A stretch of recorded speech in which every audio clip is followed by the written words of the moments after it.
In this video, we'll discuss about false imprisonment and its introduction and meaning.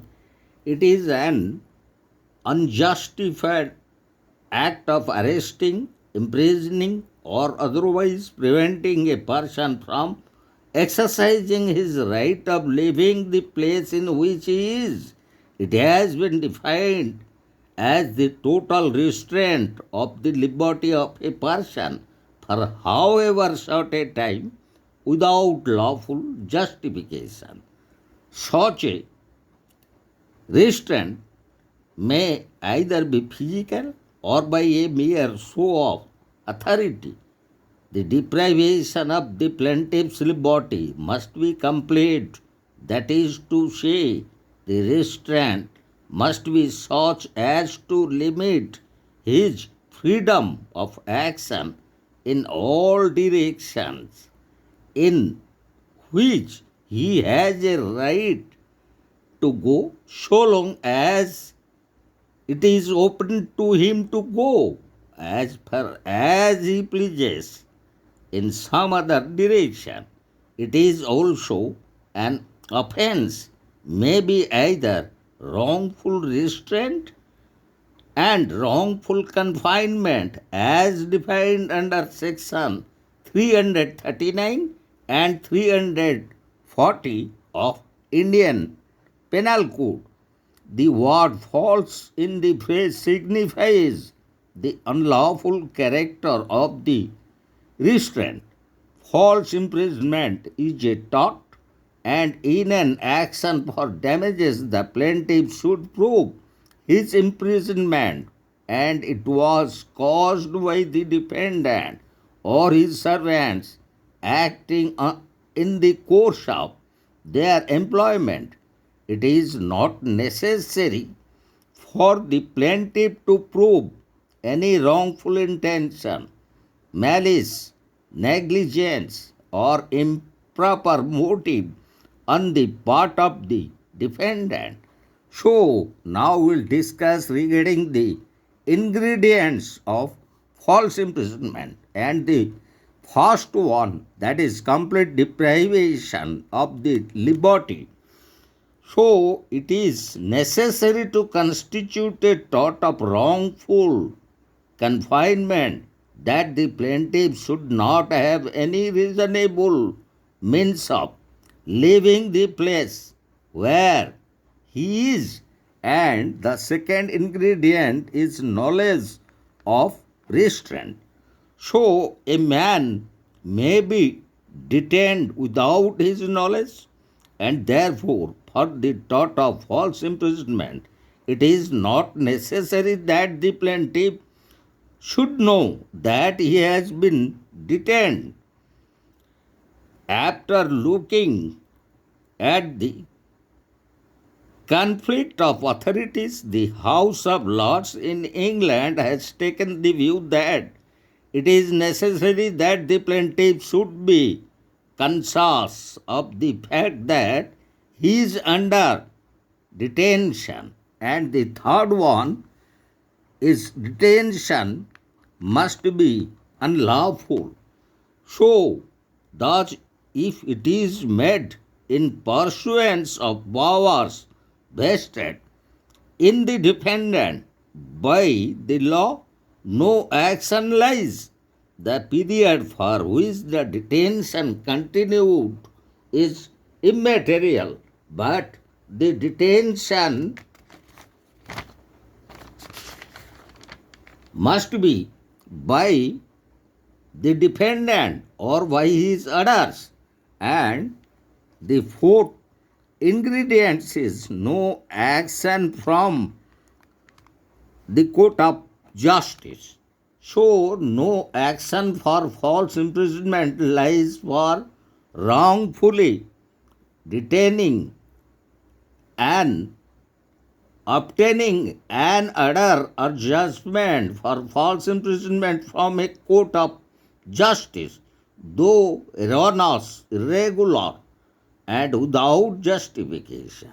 The reason is that a man is liable only for the acts of himself or his agent, and a court is no man's agent, but acts in its own judicial discretion.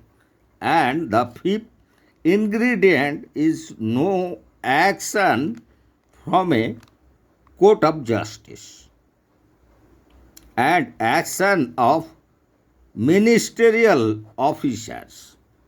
So, if a person procures ministerial officers to arrest unlawfully or to execute a false order in such a way as to make them his agents, he may be liable for false imprisonment, but merely giving information on which the ministerial officers choose to act is not sufficient. There must be actual direction or authorization to constitute them the informant's agent. And the last one, that is on contract or license.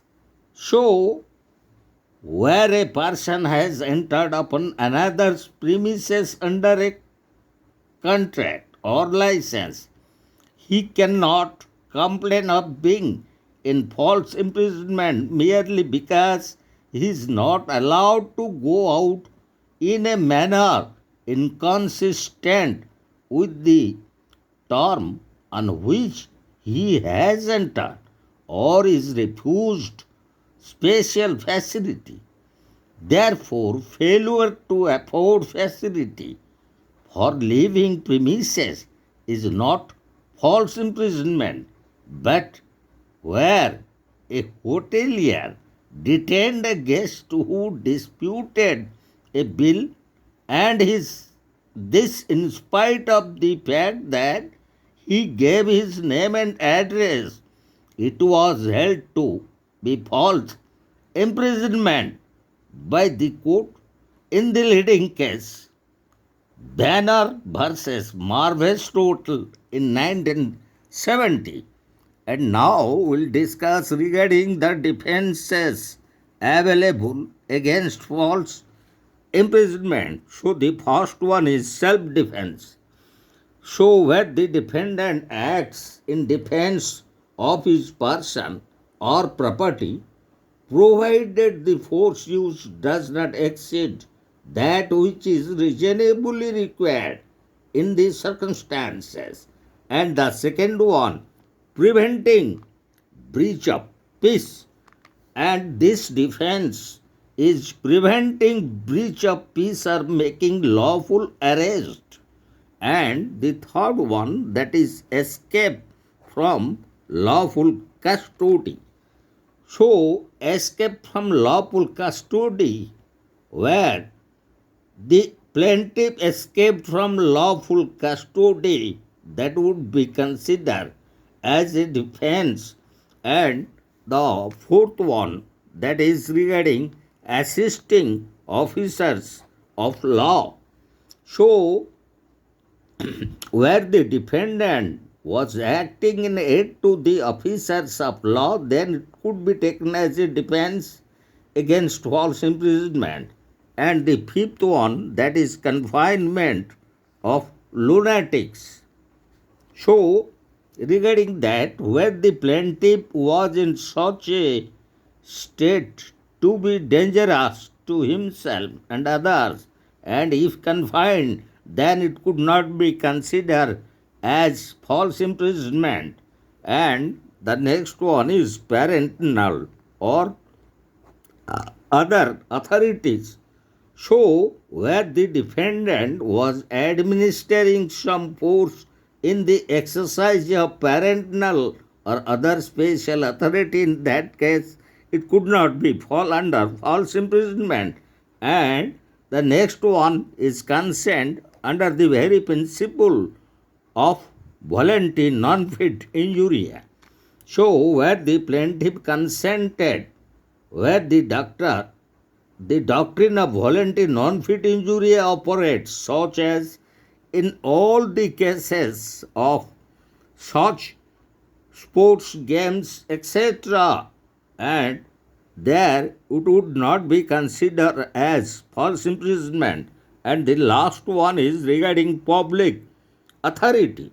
So, judicial authority are considered as public authority, so no action will be against the judge for false imprisonment. So also in case of a ministerial officer who executes a lawful warrant of a court of justice, however, no protection is available if it is irregular or illegal. For instance, if it was not signed by the magistrate or judge, or did not contain the seal of the court, or omitted the name of the person to be arrested, or the name of different persons where the arrest is made, malafide would not save the authority concern. The authority and power of private persons to the apprehension of criminals, suspects, and dangerous persons like lunatics, the authority in times of war and rebellion to arrest, confine, and deport persons who are dangerous, expulsion of undesirable aliens, and surrender for foreign criminals, power of imprisonment under emergency legislations as under Defence of India Act, all kinds of such confinement or restraint would not be considered as wrongful restraint or confinement, so it would not fall under the very concept of false imprisonment.